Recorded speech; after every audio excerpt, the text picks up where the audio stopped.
আসসালামু আলাইকুম প্রিয় ভিউয়ার্স, নতুন একটি ভিডিওতে আপনাদেরকে স্বাগত। তো আজকে আমরা চলে আসলাম লেবু গাছের কিভাবে কলম কাটতে হয় সেটা আপনাদেরকে দেখাবো।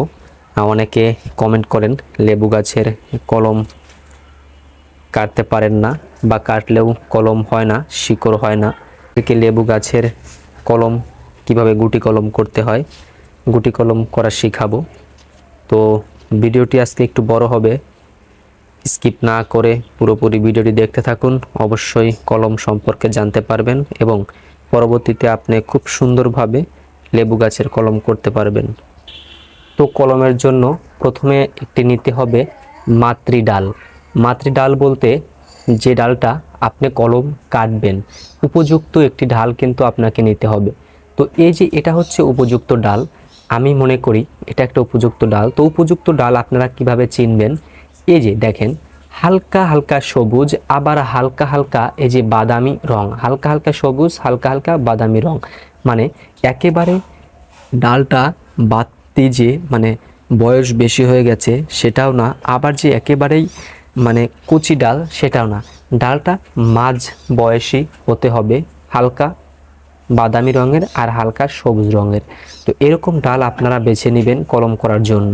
তারপরে কি করবেন, এই যে গিটটা যে দেখতে পাচ্ছেন, এই একটা গিট আর এই একটা গিট, এই দুটা কিন্তু হচ্ছে চোখ। তো এই চোখের সাইডে আমরা যে একটা চোখ মাঝখানে রেখে এইখান থেকে এইখান পর্যন্ত আমরা কেটে নেব। তো চলুন আমরা কাটিং করি। তো আমরা এখন কাটবো এই যে বাকল থেকে, এই যে একটা গিট, তো আমরা এখান থেকে কাটবো।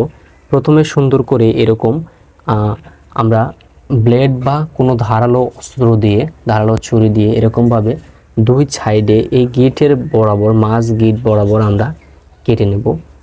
এই যে এইভাবে চারদিক দিয়ে রাউন্ড দিয়ে নেব। নেওয়ার পরে মাঝখান দিয়ে আলতো করে একটি টান দেব। এই যে টান, এই টানটা দেওয়ার পরে এই যে গিট যে আছে, গিটের উপরে আরেকটি মার্ক করে নেব। এই যে মার্ক করে নিলাম। এখন এই যে টানটা যে দিছি, এই যে এখন কিন্তু আমরা এই যে গাছের যে বাকলটা আছে উপরের ছাল, এই ছালটা সুন্দর করে এই দেখো এড়িয়ে নিচ্ছি। এই যে সুন্দর করে এড়িয়ে নিলাম। একেবারে কিন্তু এটুকু পরিষ্কার হয়ে গেল। দেখেন আমি যে ব্লেড ব্যবহার করেছি এখানে কিন্তু একটি দাগও পড়েনি। তারপরে এই মাঝখানে যে গিটটা আছে, এই গিটটা আমরা মাঝখানে রেখে এই নিচের এই অংশটা মার্ক করব। এই অংশটা মার্ক করব, এই অংশটা ব্লেড দিয়ে মার্ক করে এখান থেকে আবার নিচ পর্যন্ত টান দিয়ে দেব। দেওয়ার পরে আমরা এই বাকলটাও ছাড়িয়ে নেব। সুন্দর করে এটাও আমরা ছাড়িয়ে নিলাম। দেখো দুই সাইডে কিন্তু আমরা বাকলটা সরিয়ে নিয়েছি। তো এই যে এইখানে কিন্তু আমরা এই ছালটা ছাড়াইনি, মানে এটা হচ্ছে আমাদের গিট। এখানে কিন্তু কোনোভাবে ব্লেডের কোনো বা দাগও পড়া যাবে না। তো এটা কিন্তু অবশ্যই খেয়াল রাখতে হবে যে যেখানে গিট এখান থেকে কিন্তু শেকড়টা বের হবে, এখানে কিন্তু আমরা কখনোই কোনো ব্লেড ব্যবহার করব না। তারপরে এই যে সাদা অংশটা আমরা ব্লেড দিয়ে আলতো করে এভাবে ঘষে নেব। আমরা এভাবে ঘষে নেব। এই ঘষে নেওয়ার কারণটা হচ্ছে এর উপরে যে একটি আবরণ থাকে, পাতলা আবরণ, এই আবরণটা আমরা উঠিয়ে দেব, যেন আমাদের শিকড় গজাতে সহযোগিতা করে এবং তাড়াতাড়ি আমাদের শিকড়টা হয়। এরকমভাবে ঘষে নেব, ঠিক আছে? এরকম ঘষার পরে আমরা এই জায়গাটা সুন্দর করে এরকম নরম মাটি, নরম কাদা, অর্ধেক 4/3 ভাগ গোবর, 1 ভাগ মাটি দিয়ে নেব।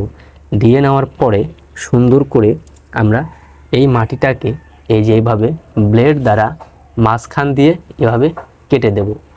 কেটে দেওয়ার পরে আমরা মাটিটাকে আলতো করে এভাবে সরিয়ে নেব। এই দেখেন যে ফাঁকা হয়ে গেল। তারপরে আমরা এই গাছটাতে সুন্দর করে এইভাবে হাত দিয়ে লাগিয়ে দেব। খুব মাটিটা যেন খুব শক্ত না হয়, আবার যেন একেবারে নরম না হয়, এইভাবে লাগিয়ে দেব। তো এভাবে মাটি দেওয়ার পরে আমাদের দরকার হচ্ছে একটা পলি। আপনারা বাজারের যে পলি, সে পলি ব্যবহার করলেও পারেন, বা আমাদের যে কোনো ধরনের পলি ব্যবহার করলেও পারেন। তো এই পলি দিয়ে এই উপর থেকে বা নিচ থেকে সুন্দর করে এইভাবে মুড়িয়ে নিতে হবে। দেখেন আমরা সুন্দর করে পলি দিয়ে মুড়িয়ে নেই।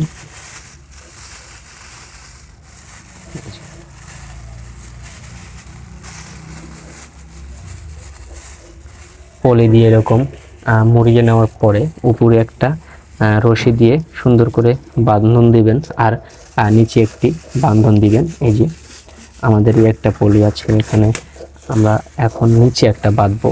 এই যে এই জায়গাটা শক্ত করে, এই জায়গাটা শক্ত করে একটি ব্যান্ডেজ দেব। পলিথিন বা আপনারা রশি ব্যবহার করলেও পারেন। এই যে এইভাবে শক্ত করে একটি ব্যান্ডেজ দিয়ে দেব। ব্যান্ডেজ দিলাম, তারপরে আমরা উপরে একটি ব্যান্ডেজ দেব। এই উপরে এই যে এইখানে ব্যান্ডেজটা একটু হালকা করে দেব, যেন এখান দিয়ে পানি ঢুকতে পারে। এই যে এখানে একটু হালকা করে আমরা দিয়ে দিলাম, হালকা করে। তারপরে এই জায়গাটা হালকা একটু চাপ দেব, যেহেতু নড়াচড়া হয়েছে হালকা একটু চাপ দিয়ে দেব যেন ভালো থাকে। আর যদি বৃষ্টির দিন হয় তাইলে পানি দেওয়ার দরকার নেই। আর যদি বৃষ্টি না হয় আপনি 7 দিন পরে একটু এখানে বাঁধনটা খুলে একটু পানি দিয়ে ভিজিয়ে দিতে পারেন।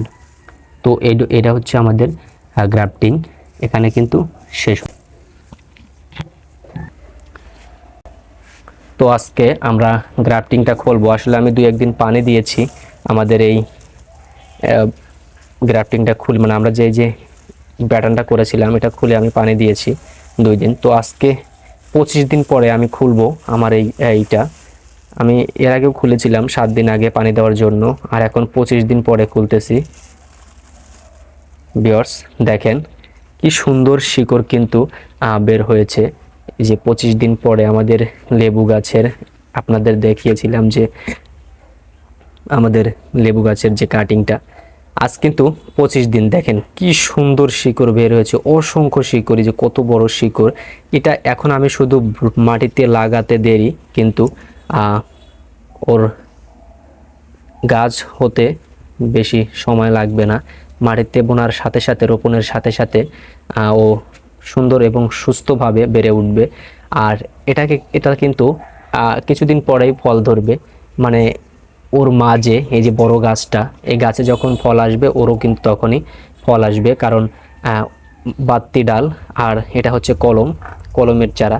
কারণ ডালটা তো আর নর্মাল না, শিকড়টা দেখেন কি সুন্দর শিকড় বের হয়েছে। এখন কিন্তু রোপণের সাথে সাথে গাছে ফল আসবে, লেবু ধরবে, অসংখ্য লেবু ধরবে। ছোট্ট গাছে কিন্তু অসংখ্য লেবু ধরবে। তো প্রিয় ভিউয়ার্স, আপনারা আজকে শিখতে পারলেন লেবু গাছের কাটিং সম্পর্কে। তো সেপ্টেম্বর অক্টোবরের দিক কিন্তু লেবু গাছের কাটিংটা ভালো হয়, লেবু গাছের গুটি কলমটা ভালো হয়। তো কিভাবে গুটি কলম করতে হয় আপনারা আজকে শিখলেন। আমি আপনাদেরকে কতটুকু শেখাতে পেরেছি জানি না, তো কমেন্টে জানাবেন ভিডিওটি কেমন লাগলো। আর আপনি যদি আমাদের ইউটিউব চ্যানেলে নতুন দর্শক হয়ে থাকেন অবশ্যই চ্যানেলটি সাবস্ক্রাইব করে সাথেই থাকবেন। তো এরকম আরও নিত্য নতুন ভিডিও পেতে অবশ্যই চ্যানেলটি সাবস্ক্রাইব করে পাশেই থাকুন। আর কী ধরনের ভিডিও চাচ্ছেন কমেন্টে জানাবেন, আমরা আপনাদের কমেন্টের উপর ভিত্তি করে ভিডিও বানানোর চেষ্টা করব। ভালো থাকুন, সুস্থ থাকুন।